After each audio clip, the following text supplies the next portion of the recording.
बड़ी खबर है, यूएनजीए खत्म होते ही यूक्रेन पर हमला हो गया है। जी हां, वॉर जोन से सबसे बड़ी खबर मिल रही है। यूक्रेन की राजधानी कीव पर रूस का अटैक हुआ है। कीव पर एक साथ कई दर्जन ड्रोन अटैक कर दिए गए। कीव के रिहायशी इलाके में देखिए किस तरह से आग लगी हुई है।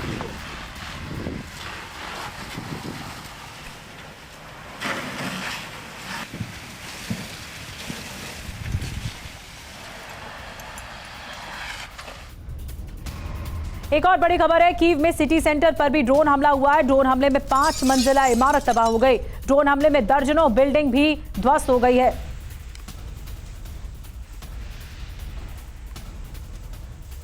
तो तस्वीरें आप देख रहे हैं, ये ड्रोन अटैक हुआ है। जिस जगह पर ड्रोन अटैक हुआ है रिहायशी इमारतें हैं सिटी सेंटर पर।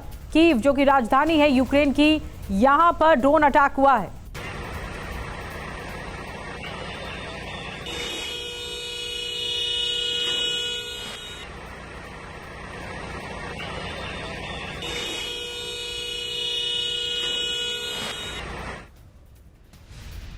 एक और बड़ी खबर, कीव में 12 घंटे से जारी है रेस्क्यू ऑपरेशन भी। इमारतों से अभी भी निकाले जा रहे हैं लोगों को बाहर निकाला जा रहा है। रेस्क्यू चल रहा है, 12 घंटे से ज्यादा हो गया। देखिए किस तरह से लोगों की जान बचाई जा रही। भीषण ड्रोन अटैक हुआ है कीव में। एक और बड़ी खबर, जेलेंस्की ने रूस के हमले पर किया दावा। रूस ने पूरे यूक्रेन में कहर बरपाया है। 12 घंटे में 500 से ज्यादा ड्रोन अटैक किए गए हैं। 40 से ज्यादा किंजल मिसाइल ने तबाही मचा दी है। तो कई इसके जद में आए इलाके, लेकिन सबसे ज्यादा कीव प्रभावित हुआ है। एक बार फिर से राजधानी पर बड़ा अटैक कर दिया रूस ने। कीव पर बड़ा अटैक हुआ है और यूक्रेन दावा कर रहा है कि 500 से ज्यादा ड्रोन दागे गए। 40 से ज्यादा किंजल मिसाइलों से के जरिए वार किया गया है।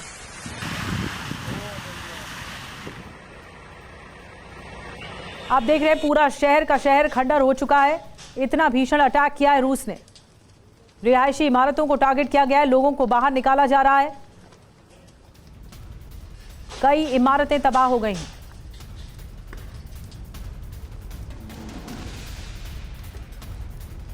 तो तस्वीरें आप देख रहे हैं, कीव से तस्वीरें आपको दिखा रहे हैं। पहली तस्वीरें TV9 भारतवर्ष पर आपको दिखा रहे हैं।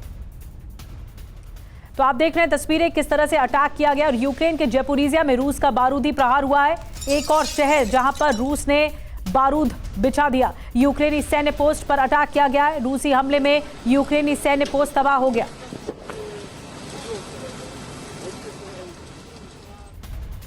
एक और बड़ी खबर मिल रही है, रूस ने जपोरिजिया पर दागी क्रूज मिसाइल हमले में स्कूल की इमारत भी तबाह हो गई। हमले में एक रिहायशी इमारत को भी नुकसान पहुंचा है।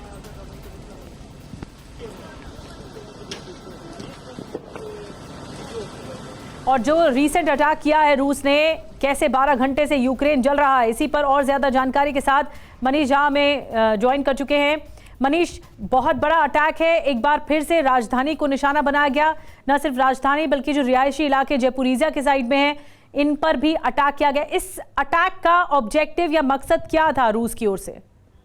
देखिए, 24 घंटे पहले जब यूक्रेन के राष्ट्रपति जेलेंस्की की तरफ से ये कहा गया कि उन्होंने अमेरिकी राष्ट्रपति से मुलाकात के बाद टॉमहॉक मिसाइल मांगा है ताकि मॉस्को तक अटैक किया जा सके, और इस तरह की रणनीति का उन्होंने जब खुलासा किया, तो आप कह सकते हैं कि उसके बाद क्रेमलिन की तरफ से एक जवाबी कार्रवाई हुई है। और जवाबी कार्रवाई ये संदेश बताने के लिए कि यूक्रेन को रूस किस तरीके से तबाह कर सकता है। और इस साल अगर कहा जाए तो ये अब तक का रूस का सबसे बड़ा हमला है, और नंबर ऑफ ड्रोन्स के हिसाब से भी अगर देखें, और फिर जिस तरीके से किंजल मिसाइल का इस्तेमाल किया गया। और इसके लिए रूस ने एक मल्टीलेटरल जो है सो स्ट्रेटेजी अपनाई, जिसमें 5 डायरेक्शन से रूस के बॉम्बर्स और रूस के फाइटर जेट्स और फिर सैकड़ों की संख्या में ड्रोन के साथ एक साथ अटैक किया गया। और कई घंटे तक ये कार्रवाई की गई, जिससे पूरा यूक्रेन जो है वो दहल उठा। और रूस के रक्षा मंत्रालय का कहना है कि अभी यूक्रेन पर हमला करने के पीछे उनका मकसद रूस की जो सैन्य क्षमता है उसको कमजोर करना है। तो यानी कि अभी जो नाटो की तरफ से हथियार मिल रहे हैं, या फिर जो नाटो के जो टेक्निकल एक्सपर्ट्स अगर जहां जहां बैठे हैं, उन सबको टारगेट करते हुए यूक्रेन के उन इलाकों पर अटैक किया गया है ताकि कल के दिन में अगर रूस पर अटैक करने के लिए जो क्षमता डेवलप की जा रही है यूक्रेन का, उसको खत्म किया जा सके। हमने देखा है कि बीते दिनों किस तरह से यूक्रेन ने रूस के कई महत्वपूर्ण जगह पर अटैक किए, जहां पर कि खास करके ऑयल रिफाइनरी था और उनके पीछे का मकसद था कि रूस को के जो ऑयल रिफाइनरीज है उनको डिस्ट्रॉय करना। तो रूस ने एक तरह से कहें आप तो कंपोजिट कार्रवाई की है, जिसका असर आप देख रहे हैं यूक्रेन की भारी तबाही में। बिल्कुल, बहुत बहुत धन्यवाद मनीष, नजर बना के रखिए। तो मनीष जिस तरह से जानकारी दे रहे थे, तो ये इसका मतलब ये है कि रूस टारगेट कर रहा है सैन्य बेड़े को जो कि यूक्रेन का, और उन्हीं अड्डों पर ही निशाना साधा गया है, वहीं पर ही इतना भीषण ड्रोन अटैक किया गया है।